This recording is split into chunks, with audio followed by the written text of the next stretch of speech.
Hello, my name is Brant Hunt. Today is the first day of October. Sorry, not October, but February, that is. Getting ahead of myself here, 2026. The book I'm going to be reading from is Kabbalah and Exodus. And basically, Exodus is the whole idea is simply is leaving Egypt and moving to the promised land. Okay. So it's an Exodus. They're gradually leaving the country of Exodus, which in reality is just it's not a country that I mean it's a country today, but in the past, this is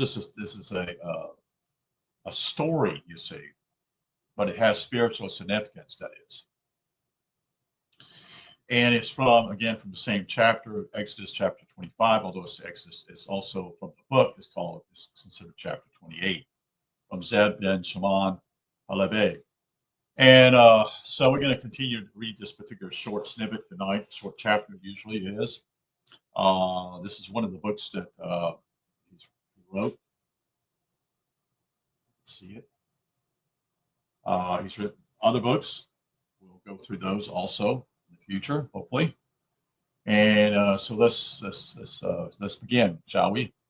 Um, so it's simply called Divinity. This is the name of the chapter, which is 28, but it's taken from Exodus 25.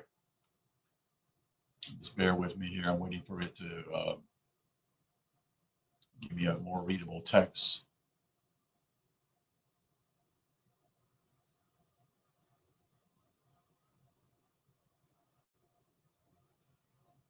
So again, chapter is called Divinity. It's from Exodus 25. It's actually 28, chapter of the book.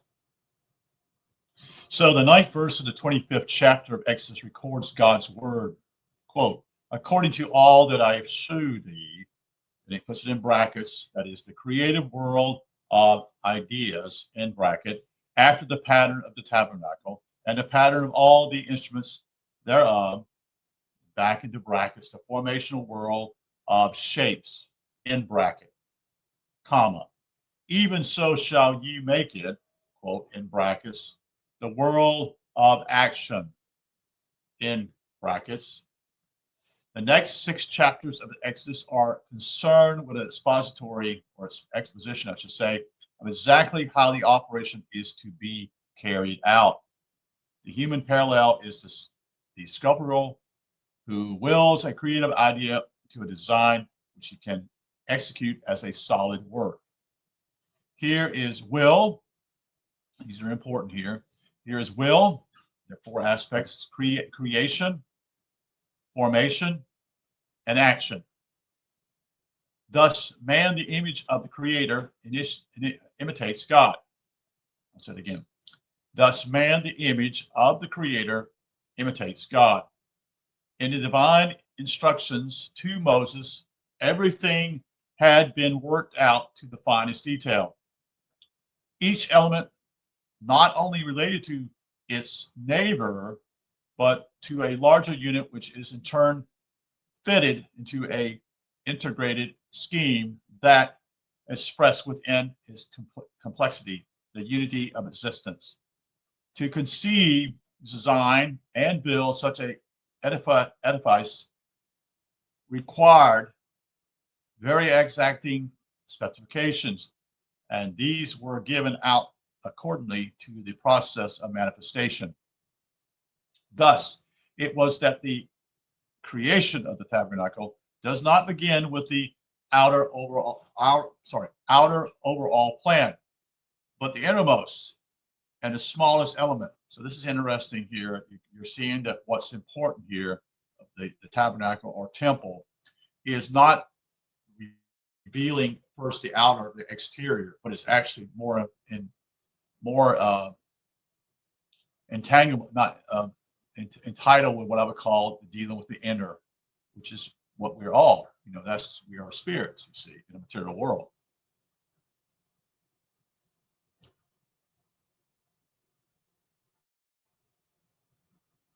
Thus, it was that the creation of the tabernacle does not begin. So I've said that. Okay, it's a small step. The jewel is made before the setting, following the laws of existence. The 10 commandments are to be placed in an ark. That is, the divine representatives of the Sephiroth are to be contained by a creation symbolizing both space and time.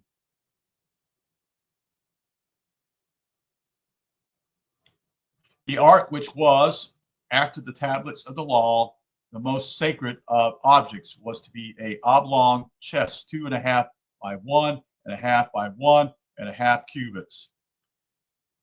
Its base was to be made of unknotted and unvisited Shinton wood, which tradition tells us Jacob had taken down into Egypt to be held in readiness for such use. The casket of wood was to be overlaid with gold. This luminous and unchanging quality was used to express the eternal sovereignty of God. Metal of the sun, as SUN, gold was endless light held in material form. Shielding the wooden ark inside and out, interior and exterior caskets spoke of hidden and manifested imaginations. And that word imagination is in capital letters. I should say capital letter, the first one, the first letter. To complete azilita, symbolizing, that is part of the tree of life, symbolism, Moses was instructed to make a crown of gold that was to act as a halo of radiance round the top edge of the ark. The lid of the ark was to be a slab of pure gold, 2.5 cubits long by 1.5 cubits deep. This was to be the mercy seat, seen Kabbalastically, that is, the seat representing the upper part of creation, which corresponds to the lower part of imagination. This is where the divine world penetrates the world of spirit. At either end of the seat were to be set 2 cherubim made out of beaten gold, whose wings arched up and over the seat to form a throne. These angelical creatures of the upper worlds, whom God set to guard the way of the tree of life, were to flank the holy presence of Shekinah. That was to hover between them and over the ark. As such, they represented the host of Yahweh on the right and the host of Elohim on the left. This arrangement laid out the scheme of the 3 pillars: mercy on the right, justice on the left, with divine grace in the middle. So this is also representing the tree, you see, the tree of life. No, not longer going to be the tree of good and evil, you see.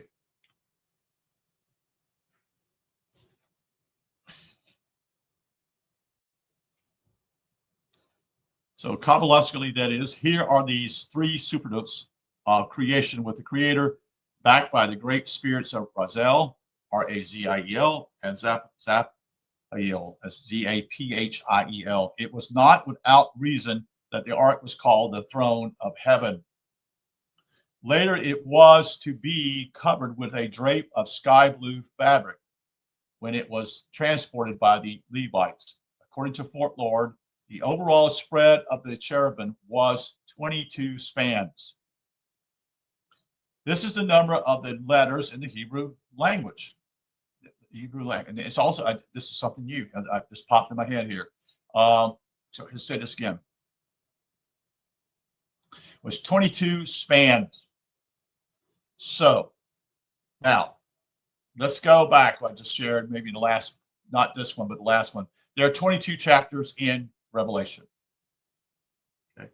There are 22 different ways of dealing with the tarot cards. In other words, it's not, just different ways to get to the end, so to speak. So there's 22 positions. I'm trying to think 22 languages, that is, and that is with letters. And I'm trying to think, in Revelation, I said that one. I'm trying to think if there's anyone else one. I might have forgotten one of them here. I'm just trying to think. But that's key. Most people don't even see that, you see. So he goes on, he's going to actually elaborate about this. He says the number of the letters in the Hebrew alphabet. In Kabbalah, the letters define the path on the tree that joined the Sephirah. They also, according to tradition, bring creation to being by their combination. Another fragment of folklore says that the cherubim had their faces turned back as if looking at their teacher.